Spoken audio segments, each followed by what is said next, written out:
ಬೇರೆ ಯಾವುದೋ ಡ್ರಾಪ್ಸ್ ಹಾಕಿದ ಕಾರಣ ನಮ್ಮ ತಂದೆಯ ಕಣ್ಣಿನ ಆಪ್ಟಿಕ್ ನರ ಸುಟ್ಟೋಗಿ ಅವರ ಎರಡೂ ಕಣ್ಣಿನ ದೃಷ್ಟಿ ನಾಶ ಆಗೋಯ್ತು. ₹1 ಕೂಲಿ ಕೊಡ್ತಾ ಇದ್ರು. ಆತರ 3 ಜನ ಹೆಣ್ಮಕ್ಳು ಕೂತ್ಕೊಂಡು 3 ಬುಟ್ಟಿ ಹೆಣೆದು ಮಾರ್ಕೆಟ್ಗೆ ₹3 ಇಸ್ಕೊಂಬಂದು ದಿನಕ್ಕೆ ಜೀವನ ಮಾಡ್ತಾ ಇದ್ವಿ. ಕೊನೆಯಲ್ಲಿ ಅಳ್ತಾ ದೇವ್ರ ಹತ್ರ ಕೇಳ್ಕೊತಾ ಇದ್ರು, ನಮ್ಗೆ ಯಾಕೆ ಈ ತರ ಅನ್ಯಾಯ ಮಾಡ್ದೆ ದೇವ್ರೆ? ಅವ್ರ ಕಣ್ಣುಗಳನ್ನ ಯಾಕೆ ಇಟ್ಕೊಂಡೆ? ಮಕ್ಕಳ ಹೊಟ್ಟೆಗೆ ಏನ್ ಹಾಕ್ಲಿ? ಅವ್ರನ್ನ ಹೇಗೆ ವಿದ್ಯಾವಂತರನ್ನಾಗಿ ಮಾಡ್ಲಿ? ನಿನ್ನನ್ನು ಒಂದು ದಿನಾನೂ ಬಿಡದೆ ಪೂಜೆ ಮಾಡಿದಕ್ಕೆ ಇದೇನಾ ನಿನ್ನ ವರ ನನಗೆ ಕೊಡ್ತಾ ಇರೋದು? ನಾನ್ ಕೆಲ್ಸಕ್ಕೋಸ್ಕರ ದೇವ್ರ ಹತ್ರ ಯಾವತ್ತೂ ಬೇಡೂ ಇರ್ಲಿಲ್ಲ, ಕೋರ್ಕೊಂಡು ಇರ್ಲಿಲ್ಲ, ಆದ್ರೂ ಸಿಕ್ಕಿದ್ಯಲ್ಲ ಅಂತಾನೂ ಒಂದ್ ಪ್ರಶ್ನೆ ನನ್ನನ್ನ ಕಾಡ್ತಾ ಇತ್ತು. ಪೂಜೆಗಳ ಕಡೆ ಅಲ್ಲಿಂದ ಬಂದ ಮೇಲೆ ಹಿಂತಿರುಗಿ ಕೂಡ ನೋಡ್ಲೇ ಇಲ್ಲ. ನಾನು ಧ್ಯಾನ ಮಾರ್ಗಕ್ಕೆ ಬಂದೆ.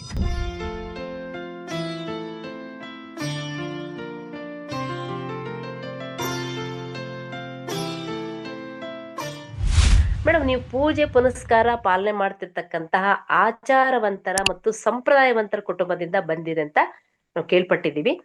ನೀವು ಧ್ಯಾನ ಮಾರ್ಗಕ್ಕೆ ಹೇಗೆ ಬದಲಾದ್ರಿ? ಅದು ನಮ್ಗೆ ಕುತೂಹಲ. ಎಲ್ರಿಗೂ ನಮಸ್ಕಾರ.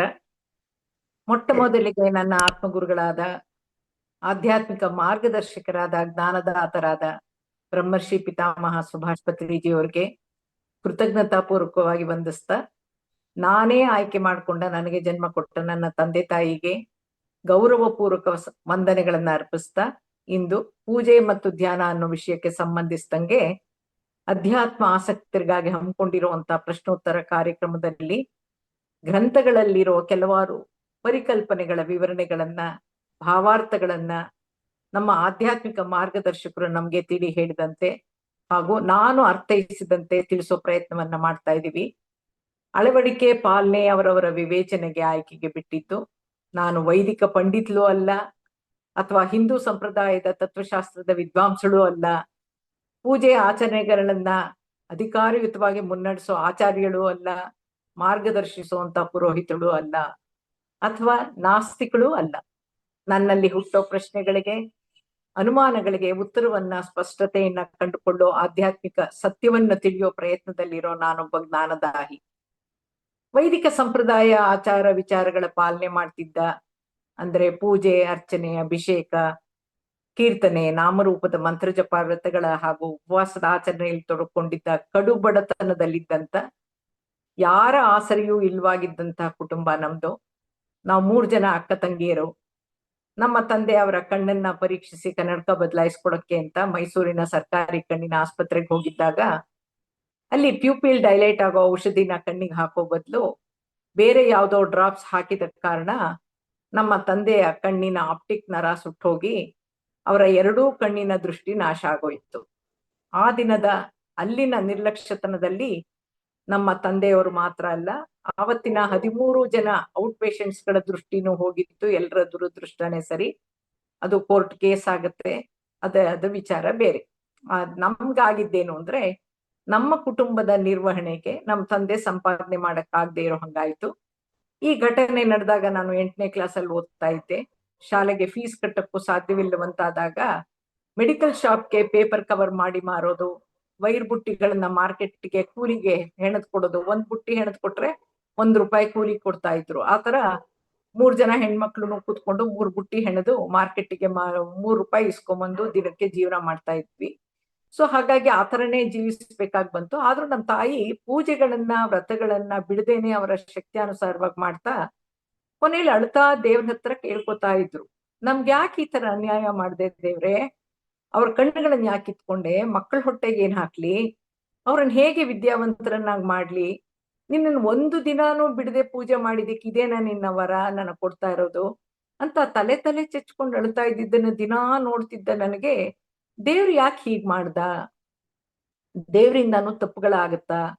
ದೇವ್ರು ಅನ್ಯಾಯನೂ ಮಾಡ್ತಾನ ಅನ್ನೋ ಪ್ರಶ್ನೆ ಬರ್ತಾ ಇತ್ತು. ನಾನು ಒಂದು ದಿನ ನಮ್ಮ ತಾಯಿ ಕೇಳಿದೆ, ನೀವ್ ದೇವರಿಗೆ ಬರೀ ಪ್ರಶ್ನೆಗಳನ್ನ ಹಾಕ್ತಾ ಇದ್ದೀರಲ್ಲ, ಅವನಿಗೆ ಕೇಳಿಸುತ್ತಾ? ಅವನೇ ಯಾಕೆ ಉತ್ತರ ಕೊಡ್ತಾ ಇಲ್ಲ ನಿಮ್ಮ ಪ್ರಶ್ನೆಗೆ ಅಂತ. ನನಗೆ ಇನ್ನೂ ಹಲವಾರು ಪ್ರಶ್ನೆಗಳು ಮೂಡ್ತಾ ಇತ್ತು.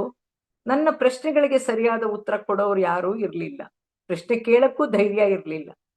ನಾವು ಪರೀಕ್ಷೆಗಳಿಗೆ ಹೊರಟಾಗ ನಮ್ಮ ತಾಯಿ ಕರೆದ್ಬಿಟ್ಟು ನಮ್ಮನ್ನ ದೇವ್ರಿಗೆ ನಮಸ್ಕಾರ ಮಾಡ್ಬಿಟ್ಟು, ಒಳ್ಳೆ ನೆನಪಿನ ಶಕ್ತಿ ಕೊಡು, ಪರೀಕ್ಷೆಯಲ್ಲಿ ಸರಿಯಾದ ಉತ್ತರ ಬರೆಯೋಕ್ ಬುದ್ಧಿ ಕೊಡು ಅಂತ ಕೇಳ್ಕೊಂಡು ಹೋಗು ಅಂತ ಹೇಳಿ ನಮ್ಮನ್ನ ಹೇಳ್ಬಿಟ್ಟು ನಮ್ಮ ಹತ್ರ ನಮಸ್ಕಾರ ಮಾಡಿಸ್ತಾ ಇದ್ರು. ನಾವು ನಮಸ್ಕಾರ ಮಾಡ್ತಾ ಇದ್ವಿ.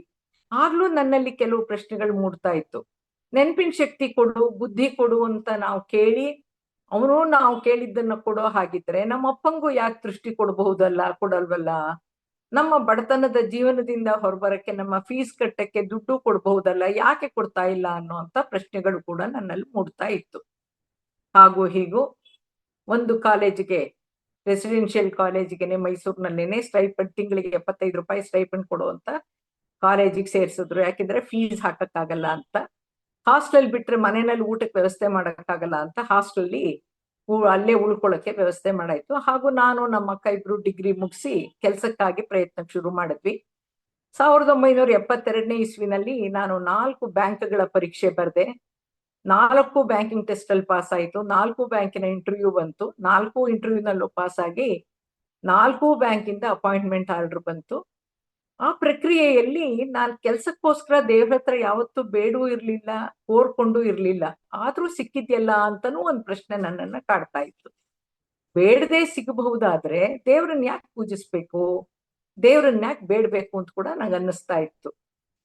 ನನಗನ್ನಿಸ್ತು ಆವಾಗ, ನಮ್ಮ ಶ್ರಮ, ಶ್ರದ್ಧೆ ಮತ್ತು ನಮ್ಮ ಪ್ರಾಮಾಣಿಕ ಪ್ರಯತ್ನಕ್ಕೆ ತಕ್ಕ ಪ್ರತಿಫಲ ನಮ್ಗೆ ಸಿಗುತ್ತೆ ಅಂತ ಅರ್ಥ ಆಯ್ತು.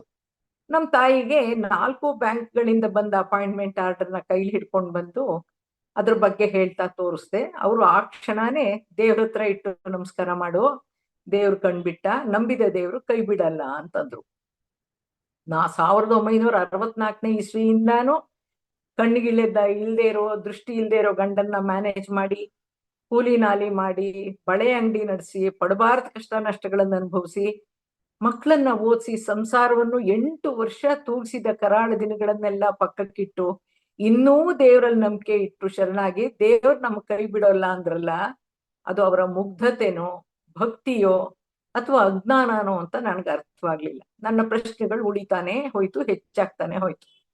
ಮುಂದೆ ನಾವು ಅಕ್ಕ ತಂಗಿಯರು ಮದುವೆ ಆಗಿ ಸೇರಿದ ಮನೆಯು ಕೂಡ ಇನ್ನೂ ಹೆಚ್ಚಿನ ಸಂಪ್ರದಾಯಸ್ಥ ಕುಟುಂಬನೇ ಆಯ್ತು. ನಾವೇ ಹಲವಾರು ವ್ರತಗಳನ್ನ ಮಾಡ್ಬೇಕಾಗ್ ಬಂತು, ವಿಧಿವಿಧಾನಗಳನ್ನ ಪಾಲಿಸ್ಬೇಕಾಯ್ತು. ಹಬ್ಬ ಹರಿದಿನಗಳಲ್ಲಿ ದೇವರನ್ನ ಮನೆಗೆ ಆಹ್ವಾನಿಸೋದಂತೆ, ಸ್ನಾನ ಮಾಡಿಸೋದು, ಸ್ಥಾಪನೆ ಮಾಡೋದು, ಪ್ರಾಣ ಪ್ರತಿಷ್ಠಾಪನೆ ಮಾಡೋದು, ವಸ್ತ್ರ ಒಡವೆ ತೋರ್ಸೋದು, ಕಳಶ ಕದಲ್ಸೋದು, ಮತ್ತೆ ಬಾ ಅಂತ ಕರೆಯೋದು, ಗೌರಿಗೆ ಮಡ್ಲಕ್ಕಿ ಇಟ್ಟು ಕಳಿಸೋದು, ಗೌರಿ ಗಣೇಶನ ನೀರಲ್ಲಿ ಬಕೆಟಲ್ಲಿ ಮುಳುಗ್ಸೋದು, ಇವೆಲ್ಲವೂ ನನ್ಗೆ ಯಾಕೋ ಮಕ್ಕಳ ಆಟದಂತ ಅನಿಸ್ತಿತ್ತಾದ್ರೂ ಏನೂ ಮಾತಾಡೋ ಹಾಗಿರ್ಲಿಲ್ಲ. ನನ್ನ ಪ್ರಶ್ನೆಗಳು ಇನ್ನೂ ಹೆಚ್ಚಾಗ್ತಾನೆ ಬಂತು. ನಾನೇ ಪೂಜೆಗಳು ಮಾಡಕ್ ಶುರು ಮಾಡಿದಾಗ ನನ್ನ ಪ್ರಶ್ನೆಗಳು ಏನಿತ್ತು ಅಂದ್ರೆ, ದೇವ್ರು ನಿರಾಕಾರ ಅಂದ್ಮೇಲೆ, ಅವನು ವ್ಯಕ್ತ ರೂಪದಲ್ಲಿ ಇಲ್ಲ ಅಂದ್ಮೇಲೆ ಅವನ ವಿಗ್ರಹ ಯಾರು ಮಾಡಿದ್ರು, ಅವನು ಹೀಗೆ ಇದ್ದಾನೆ ಅಂತ ಯಾರಿಗ್ ಗೊತ್ತು, ಅವನ ಚಿತ್ರಪಟ ಯಾಕೆ, ಅವನು ಸ್ವಚ್ಛ ಶುದ್ಧ ಅಂತಂದ್ಮೇಲೆ ಅವನಿಗೆ ಯಾತಕ್ಕೆ ಆಚಮನ ಅರ್ಘ್ಯ, ಆ ನಿರ್ಮಲನಿಗೆ ಸ್ನಾನನ ಯಾತಕ್ಕೆ, ಅವನಿಗೆ ವಸ್ತ್ರ ಅಂತ ಹೆಬ್ಬೆಟ್ಟಿನಷ್ಟು ಅಗಲದ ಹತ್ತಿಯ ವಸ್ತ್ರವೇಕೆ, ವಿಶ್ವಕ್ಕೆ ಬೆಳಕಾಗಿರೋ ಸತ್ಯಪ್ರಕಾಶನಿಗೆ, ಸ್ವಪ್ರಕಾಶನಿಗೆ ದೀಪ ಇಡೋದು ಅಂದ್ರೇನು, ಮಂಗಳಾರತಿ ಯಾಕೆ, ಆ ಸ್ವಯಂ ಸುಂದರಿಗೆ ದೇವಿಗೆ ಆಟಿಕೆಗಳಿಂತಿರೋ ಉಡಕ್ಕೆ ತೊಡಕ್ಕೆ ಆಗದೆ ಇರುವಂತ ಅತಿ ಚಿಕ್ಕ ಪುಟಾಣಿ ಕಪ್ಪು ಬಳೆ, ಬಿಚ್ಚಾಲೆ ಆಭರಣಗಳಂತೆ ಅವು ಹೇಗೆ ಆಭರಣ ಅನ್ನಿಸ್ಕೊಳುತ್ತೆ, ನೋಡಕ್ಕೆ ಮುಖಾನೇ ಕಾಣದೇ ಇರುವಂತ ಕನ್ನಡಿ, 3 ಇಂಚಿನ ಬೊಂಬೆ ಬಾಚಣಿಗೆ ಯಾಕೆ ಅನ್ನೋ ಪ್ರಶ್ನೆಗಳು ನನ್ನನ್ನ ಕಾಡ್ತಾ ಇದ್ವು. ಆದ್ರೂ ಹಿರಿಯ ಹೇಳಿದ್ದನ್ನ ಪಾಲಿಸ್ತಿದ್ದೇ ವಿನಃ ಪ್ರಶ್ನಿಸೋ ಧೈರ್ಯ ನಮ್ಮಲ್ಲಿರ್ಲಿಲ್ಲ. ನಮ್ಮ ಜೀವನ ಹಾಗೆ ಆ ವಾತಾವರಣದಲ್ಲೇ 1995ನೇ ಇಸ್ವಿವರೆಗೂ ನಡ್ಕೊಂಡು ಬಂತು. ನನ್ನ ಚಿಕ್ಕ ಮಗಳ ಆರೋಗ್ಯದಲ್ಲಿ, ಬೆಳವಣಿಗೆನಲ್ಲಿ ವ್ಯತ್ಯಾಸಗಳು ಕಂಡು ಬಂತು. ಬಹಳ ತೊಂದರೆ ಪಡ್ತಾ ಇದ್ಲು. ವರ್ಷಕ್ಕೊಂದ್ 3-4 ಸಲ ಆಸ್ಪತ್ರೆಗಳಿಗೆ ಸೇರಿಸ್ಬೇಕಾಗಿ ಬಂತು. ಸೊ ಆಸ್ಪತ್ರೆಗಳ ಮೊರೆ ಹೋಗ್ತಾ ಇದ್ದಾಗ ನಮ್ಮ ಅಮ್ಮನ ತರಾನೇ ನಾನ್ ದೇವ್ರಿಗೆ ಪ್ರಶ್ನಿಸಕ್ ಶುರು ಮಾಡಿದೆ. ಅವ್ರು ಹೇಗೆ ನನ್ಗೆ ಯಾಕೆ ಈ ತರ ಅನ್ಯಾಯ ಮಾಡಿದೆ ಅಂತ ಕೇಳ್ತಾ ಇದ್ರು, ಅದ್ ನನ್ನ ಸರದಿಗ್ ಬಂತೀಗ. ನನ್ನ ಕಷ್ಟಗಳನ್ನ ಅವನ ಹತ್ರ ಹೇಳ್ಕೊಳ್ತಿದ್ನೇ ಹೊರತು ಯಾವುದೇ ರೀತಿಯ ಪರಿಹಾರಗಳು ನನಗೆ ಸಿಗ್ತಾ ಇರ್ಲಿಲ್ಲ. ನನ್ಗೆ ಪೂಜೆ ವ್ರತಗಳನ್ನು ಕೂಡ ಮಾಡೋದ್ರಲ್ಲ ಆಸಕ್ತಿ, ನಂಬಿಕೆ ಕಡಿಮೆ ಆಯ್ತು. ಎಲ್ಲಕ್ಕೂ ಕಾಲ ಕೂಡ್ ಬರ್ಬೇಕು ಅಂತಾರಲ್ಲ, ಕುಟುಂಬದ ಹಿರಿಯರು ಒಬ್ಬೊಬ್ಬರಾಗಿ ಪಿತೃಗಳನ್ಸ್ಕೊಳಕ್ಕೆ ಶುರುವಾಯಿತು. ಅಂದ್ರ ಅರ್ಥ, ಅವರು ದೇಹ ತ್ಯಾಗ ಮಾಡ್ತಾ ಬಂದ್ರು. ನಮ್ಮ ಕುಟುಂಬದ ಆರಾಧನಾ ವಿಧಾನವು ಸ್ವತಂತ್ರವಾಗಿ ನಮ್ಮ ಕೈಗೆ ಬರೋಕೆ, ನನ್ನಲ್ಲಿ ಹುಟ್ಟುತ್ತಾ ಇದ್ದ ಪ್ರಶ್ನೆಗಳನ್ನ ಕೇಳಿಸ್ಕೊಳ್ಳುವಂತ, ಉತ್ತರಿಸುವಂತ ಒಬ್ಬ ಜ್ಞಾನಿ ನನ್ಗೆ ಲಭ್ಯವಾಗೋ ಸಮಯಕ್ಕೂ ಹೊಂದಾಣಿಕೆಯಾಗಿ 1997ರಲ್ಲಿ ಸಮಯ ಕೂಡ್ ಬಂತು ಅಂತ ಕಾಣುತ್ತೆ. ನಮಗೆ ದೊರಕಿದ ಜ್ಞಾನಿಗಳು ಯಾರು ಬೇರೆ ಅಲ್ಲ, ಬ್ರಹ್ಮರ್ಷಿ ಸುಭಾಷ್ ಪತ್ರಿಜಿಯವರು. ಅವರು ಮೈಸೂರಿಗೆ ಬಂದಾಗ ನಮ್ಮ ಮನೆಯಲ್ಲೂ ಇರ್ತಾ ಇದ್ದಿದ್ರಿಂದ ಮನೆಯಲ್ಲೇ ಸತ್ಸಂಗದ ವಾತಾವರಣ ಸೃಷ್ಟಿಯಾಯ್ತು. ಮೊದಲಿಗೆ 10-15 ಜನ ಮಾತ್ರ ಸೇರ್ತಾ ಇದ್ರು. ಪತ್ರಿ ಸರ್ ಅವರಿಗೆ ಕನ್ನಡ ಬರ್ತಾ ಇರ್ಲಿಲ್ಲ. ಸತ್ಸಂಗಕ್ಕೆ ಬಂದವ್ರಿಗೆ ಕನ್ನಡ ಮಾತ್ರ ಅರ್ಥ ಆಗ್ತಾ ಇತ್ತು. ಅವರ ಪ್ರಶ್ನೆಗಳನ್ನ ಆಂಗ್ಲ ಭಾಷೆಗೆ ತರ್ಜುಮೆ ಮಾಡೋ ಕೆಲಸ ಪತ್ರಿ ಸರ್ ಅವರ ಆಂಗ್ಲ ಭಾಷೆಯಲ್ಲಿ ಇರ್ತಾ ಇದ್ದು, ಉತ್ತರವನ್ನ ನಾನು ಕನ್ನಡಕ್ಕೆ ತರ್ಜುಮೆ ಮಾಡೋ ಕೆಲಸ ಕೂಡ ನಂದಾಗ್ತಾ ಇದ್ದಿದ್ರಿಂದ ಎಷ್ಟೋ ಹೊಸ ಹೊಸ ವಿಚಾರಗಳು ನಮಗೂ ಗೊತ್ತಾಗ್ತಿತ್ತು, ನಮ್ಮ ತಾಯಿಗೂ ಗೊತ್ತಾಗ್ತಿತ್ತು. ನಮ್ಮ ಕುಟುಂಬದವರು ಕೂಡ ಮಕ್ಕಳು ಕೆಲವು ಸಲ ಬಂದು ಅದರಲ್ಲಿ ಭಾಗವಹಿಸ್ತಾ ಇದ್ರು. ಸೊ ಎಲ್ಲ ವಿಚಾರಗಳು ತಿಳಿಯಕ್ಕೆ ಅವಕಾಶ ಸಿಕ್ತು. ಹಲವಾರು ವಿಷಯಗಳ ಕುರಿತು ನಮ್ಮ ಅನುಮಾನಗಳನ್ನ ಬಗೆಹರಿಸ್ಕೊಳ್ಳೋಕೆ ಅವಕಾಶನೂ ಸಿಗ್ತಾ ಇತ್ತು. ಪತ್ರಿ ಸರ್ ನಮ್ಗೆ ಪೋಸ್ಟ್ ಕ್ವಶನ್ಸ್ ಅಂತ ಶೂಟ್ ಅಂತ 12 ಗಂಟೆ ಆದ್ರೂ ರಾತ್ರಿ 1 ಗಂಟೆ ಆದ್ರೂ ಬಿಡ್ತಾ ಇರ್ಲಿಲ್ಲ.